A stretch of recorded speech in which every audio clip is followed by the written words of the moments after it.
Hi hello, നമ്മുടെ തുമ്പിക്കുട്ടന്മാർ വിരിഞ്ഞിറങ്ങിയിരിക്കുന്ന കാഴ്ച ആരെങ്കിലും കണ്ടിട്ടുണ്ടോ? കണ്ടിട്ടില്ലാത്തവരെ വാ നമ്മൾ കാണിച്ചു തരാം കേട്ടോ.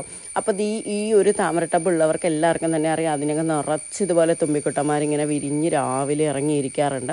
അപ്പോൾ ഞാൻ ഇന്നിപ്പോൾ നോക്കിയപ്പോഴത്തേക്കും കണ്ടതാണ് കേട്ടോ, ഒരു ഫ്രിഡ്ജ് ബോക്സിൻ്റെ സൈഡിൽ ഒരു തുമ്പിക്കുട്ടൻ ഇരിപ്പുണ്ടെന്ന്. പിന്നെ ഞാനത് നിങ്ങളൊക്കെ ഒന്ന് കാണിച്ചു തരാമെന്ന് വിചാരിച്ചു. അപ്പോൾ ഇവിടെ ഇറങ്ങി പുള്ളി കക്ഷി രാവിലെ വിരിഞ്ഞ് സുന്ദര കുട്ടനായിട്ടിരിക്കുകയാണ് കേട്ടോ. ഈ ഒരു ഗോൾഡൻ കളറല്ല, ഇതിപ്പോൾ വിരിഞ്ഞിറങ്ങിയപ്പോൾ ഉള്ള ഒരു കളറാണ് കേട്ടോ. കുറച്ച് ദിവസം കഴിയുമ്പോഴത്തേക്ക് കുറച്ചുകൂടെ നല്ലൊരു ഡാർക്ക് കളർ, ചിലതൊക്കെ റെഡ് കളറായിട്ടൊക്കെ പറക്കുന്നതാണ്. അങ്ങനെ 2-3 ദിവസമൊക്കെ കഴിയുമ്പോൾ അവർ ഈ ഭാഗത്ത് തന്നെ ഏകദേശം കുറേ നാളുണ്ടാവും കേട്ടോ. ഞാൻ ഒരുപാട് നാളായിട്ട് കാണുന്നതാണ്. അപ്പോൾ ഇന്നാണ് നിങ്ങളൊക്കെ ഒന്ന് കാണിച്ചു തരാമെന്ന് വിചാരിച്ചിട്ട്. അപ്പോൾ ഇനി ഇത് ഉണ്ടായി വരുന്ന ആ ഒരു ലാർവ ഞാൻ കാണിച്ചു തരാം. അപ്പോൾ ഈ ഒരു ലാർവ നമ്മുടെ മണ്ണെടുക്കുന്ന ടൈമിൽ ഇതിനകത്തൂടെ മുഴുവൻ ഇങ്ങനെ ഓടി നടക്കുന്ന കാണാൻ പറ്റും കേട്ടോ. അതായത് ഈ ഒരു താമര ടബ് ഇപ്പം നമ്മൾ എടുക്കുന്ന സമയത്ത് ഈ തുമ്പികളുടെ ലാർവ ഇതിൽ ഓടി നടക്കുന്ന കാണാൻ പറ്റും കേട്ടോ. അപ്പം ഞാനത് എടുത്ത് ക്ലിയർ ആയിട്ട് കാണിച്ചു തരാം. ബന്ദിപ്പൂക്കളൊക്കെ അരിഞ്ഞ് 2-3 ദിവസമായിട്ട് ഓണാഘോഷ പരിപാടിയുടെ എൻ്റെ കൈയൊക്കെ ആകെ കറ പറ്റിയിരിക്കുകയാണ്.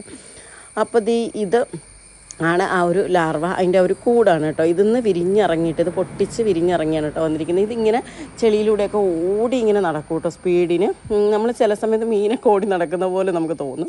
അപ്പോൾ മണ്ണിൻ്റെ ആ ഒരു ചെളിക്കുള്ളിലൂടെയാണ് കേട്ടോ ഇതുങ്ങൾ കൂടുതൽ ഓടി നടക്കുക. അപ്പോൾ ഇത് പൊട്ടിച്ച് വിരിഞ്ഞിറങ്ങിയിട്ട് ആണ് നമ്മുടെ ഈ ഒരു തുമ്പിക്കുട്ട ഇരിക്കുന്നത്. ഇതിൻ്റെ കളറൊക്കെ ഇനി ചേഞ്ച് ആയിട്ട് വരും. അപ്പോൾ കണ്ടിട്ടില്ലാത്തവർക്ക് എല്ലാവർക്കും ഇതൊരു അടിപൊളി കാഴ്ചയല്ലേ.